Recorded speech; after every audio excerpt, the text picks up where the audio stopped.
A Sonic the Hedgehog movie trailer has come out and it looks really fucked up. I'm sure you've already seen the images already, and everyone right now is collectively smirking around the world at how ridiculous this looks.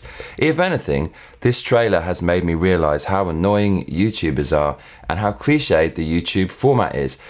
Cast your eyes over to a slew of reaction videos online for the Sonic video and tell me you don't want to punch these people in their faces. Yes, I sound like an Antifa member right now, but it's just how I feel.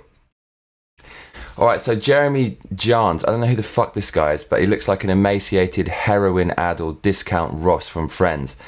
Then we've got Andre the Black Nerd, who looks like he'll be dead within the next few years from diabetes. And look at this guy, RGT85, overweight, clearly American, raised on the American diet, horrible man nerd, crawling out of his man cave with his pink Street Fighter t-shirt, and obviously wearing a hat because he's bald. Then we've got a whole panel of beta males assessing the Sonic movie here with blind wave, reflected with their low view count. This guy thinks he's gone back to 1960s, he's trying to copy John Lennon's haircut, he just needs to cut his hair top and bottom.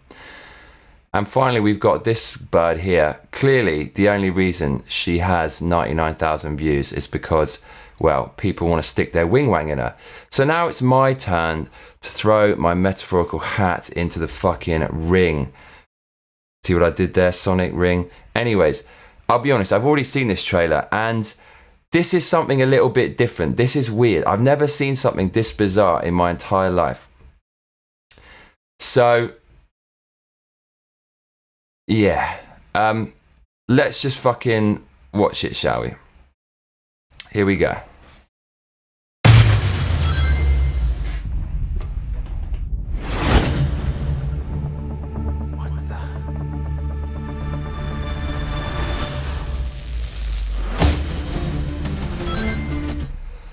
Okay, this is so weird already. So you've got the rings surrounding the Paramount logo. Now, Sonic is kind of dead. It's such a weird franchise because the equivalent of Sonic, created by the company known as Sega, is Mario from Nintendo. And Nintendo have shown you the right way to maintain their legacy, epitomized by their mascot. They make game after game after game that are all really good. They've got this hidden formula. Sometimes I wonder if the creator of Mario, Miyamoto-san, has the key to creating a good Mario game written down in a script and locked away in a vault somewhere, because they seem to do it consistently. Sonic, however, after the first 4 games on the Mega Drive, went completely downhill to the point where no one gives a fuck anymore, and it's kind of a meme, a well-known joke that every Sonic game is basically shit. Alright, nerds, yeah, I'm sure there's a few Sonic games that are alright, but generally they're terrible. One of the reasons for this is they changed the design. So why would you change the design of your main character that much? That's like changing Mickey Mouse. I mean, in the beginning, yeah, they changed Mickey Mouse a little bit, but generally the classic Mickey Mouse, you've got it in your mind now, and they always stay true to that. But Sonic, they changed the image so fucking much. Sonic through the years. If we Google that, you will see what I mean. So yeah, this is the original Sonic. You can see him there, that kind of cute look. But then by the end, he became this kind of gangly weirdo. He looks like he's stuck in the 90s purgatory of bad design. So they basically fucked up his design over the years, which is kind of sad. So yeah, for this one, they kind of brought it back a bit. But anyways, my point is, you've got the rings surrounding the Paramount logo, but no one really gives a fuck about Sonic anymore. So putting the rings there will only resonate with a kind of niche of fans. This is so weird, which begs the question, why are they even doing this in the first place? There are so many movies that people have wanted to see come to fruition over the years, and they just won't come. Like, look how long it took Ghostbusters to actually get a movie, and then it ended up being shit.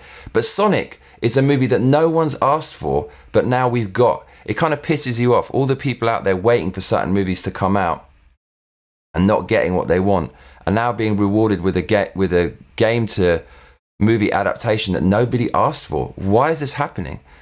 Why is this happening? There are so many movies that are begging to be released, and yet the Sonic movie comes out and they dress it up as if everyone's going to identify with it from the beginning. But I think with something like this, if you just appeal to the niche fans, it's not going to make a successful movie. You have to approach it as if you're starting from scratch and no one's ever seen Sonic before. And I think just to go with the rings at the beginning betrays the motivations of the people who are making this film, which is, right, we're going to cash in on Sonic. But as I said, there's not really anything to cash in on because it's so niche, and it's just going to fail if you rest upon Sonic's legacy. You've got to approach it like it's a new movie. So right from the get-go, this whole thing is super, super bizarre.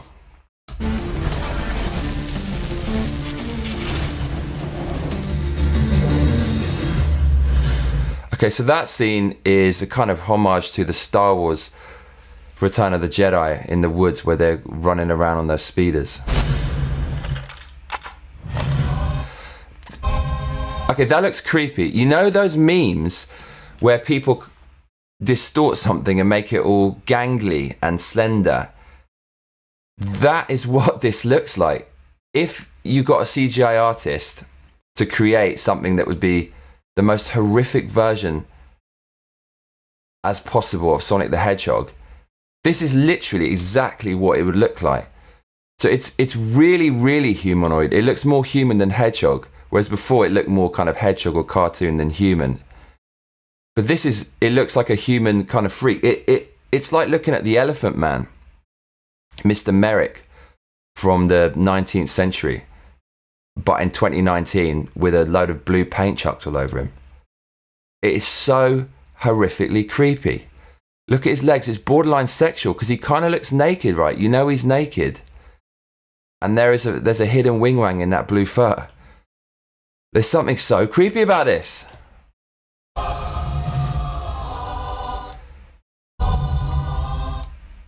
I'm looking at this anthropomorphic blue freak's ass.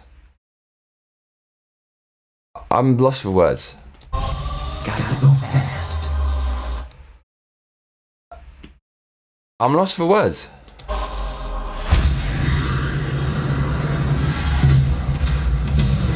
20 minutes ago, an energy surge knocked down the power across the entire Pacific Northwest. I gotta be honest, this film knows it's ridiculous, and the way they're delivering it kind of frees this up from any kind of pressure. I mean, the character looks fucking ridiculous. Everyone can agree on that.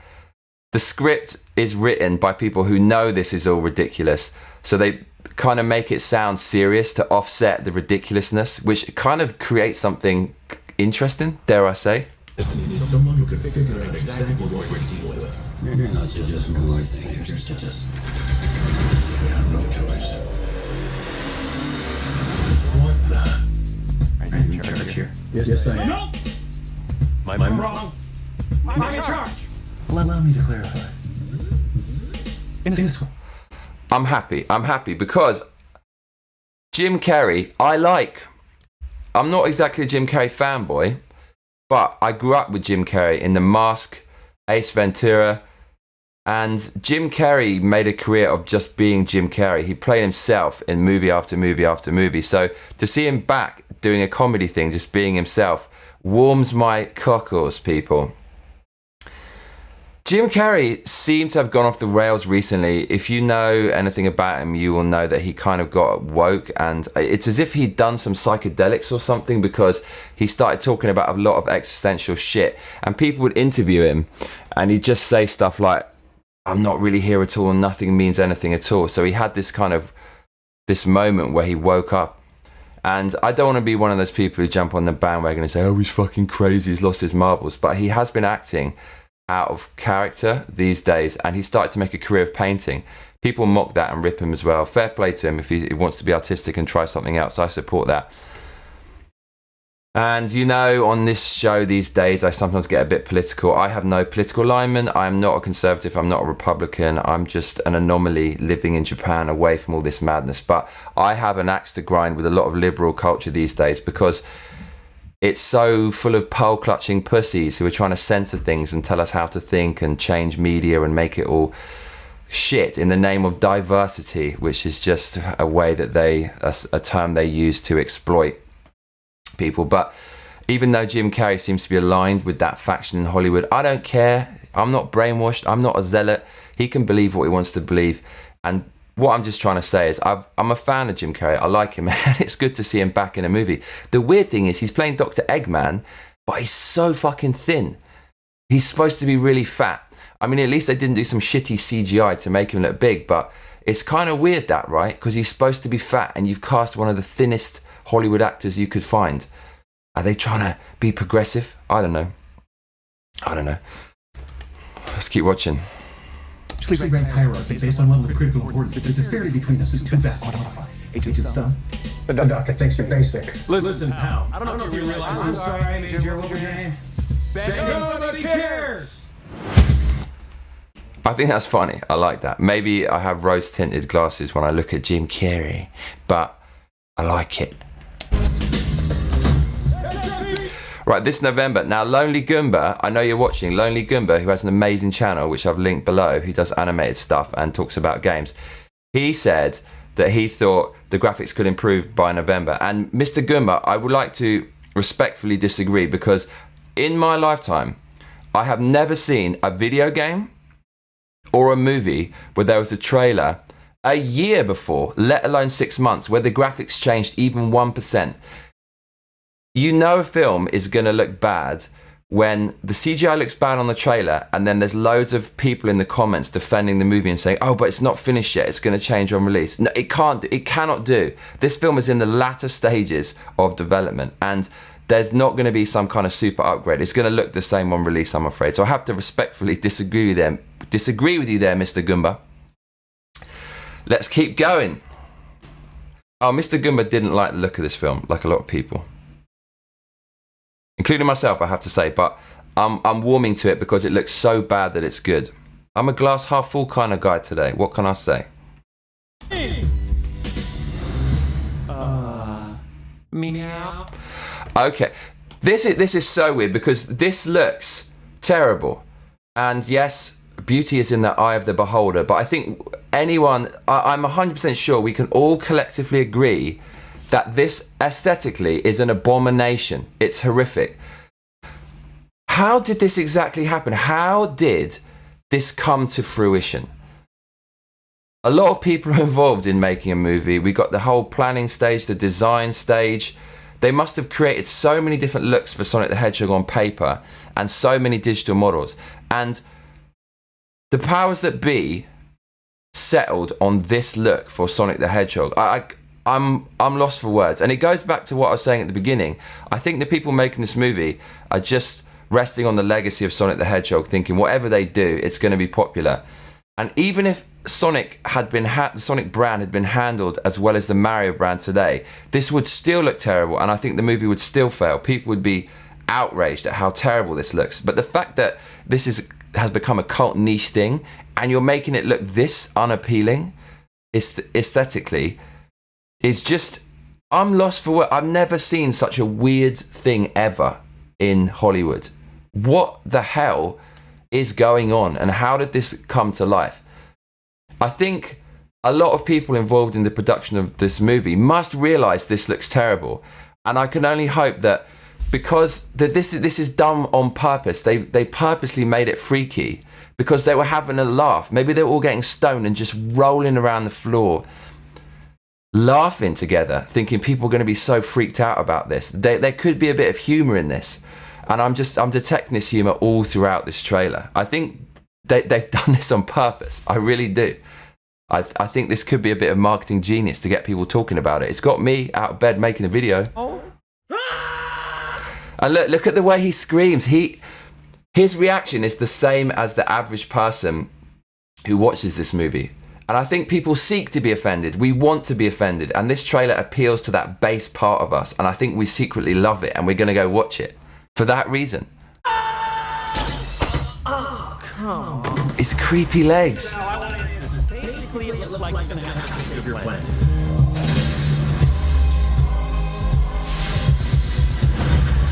And they put the sound effect in there. I mean, fucking hell, guys. I mean, you could have adapted the sound effect a little bit and not used what sounds like a low resolution 16-bit sample. Fucking hell.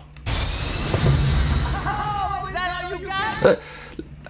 What is the budget for this film? The animation is absolutely fucking terrible, mate. What is the budget? I've got to look this up now. 90 million US dollars. Fuck me, he spent 90 million. Okay, all right, let's just keep watching it. Let's keep watching it. No, but thank you for asking. Look, we get to see Jim Carrey as a supervillain with some kind of shitty CGI. This is gonna be awesome. It is what the future is. Our job is to secure it. Look at the moustache. This movie is just taking the piss out of itself, top to bottom. Neutralize it. They knew they couldn't make a movie out of this for all the reasons I've stated before. So the people with the brief thought, fuck it, let's just make something wild and out of control and ridiculous.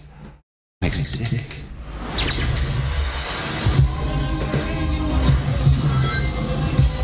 Again, 16-bit sample, could have upgraded that, guys, come on. Has a Genesis. I mean, they say every movie has a Genesis. That's a joke reference to the name of the console that this character was released on, but no one even knows what the Genesis is even anymore. And this is clearly aimed at kids. Come on, most adults are not going to go and see this. So this is bound to fail unless it can generate a ridiculous amount of publicity so people are going to see it just because it's so terrifying and creepy, which is what I think they're trying to do. Seriously, there's no way you can spend 90 million and purposefully or unwittingly make something so just ridiculous. Look at this! I took 9 million steps today. Great anime style. Oh man, the graphics are bad. Stay in there, be quiet. How much longer? I can't breathe in here. Do you have your child in that bag? No. I mean, yes, it's a child, but it's not mine. It's not your job. Smells like body spray and an old ham sandwich. Okay. I mean, look, it's for kids. The line, he says it smells like, what, body spray or something, and an old ham sandwich. It's for kids. So they've made it for kids, even though I don't think Sonic is popular enough among kids to make a successful movie about it. But there's also, I think, adult content in there because it's the way it's designed. It's winking and nodding at the original fans of Sonic. I don't know what to say about this other than without Jim Carrey, this would not have a chance. I think people are going to go see it for Jim Carrey. So I'm going to have to go and see this because it just looks so fucking ridiculous. That's my reaction to an analysis of the Sonic movie trailer. If you got this far without being triggered, please like and subscribe. I am Johnny Massacre, and I will see you on the next one.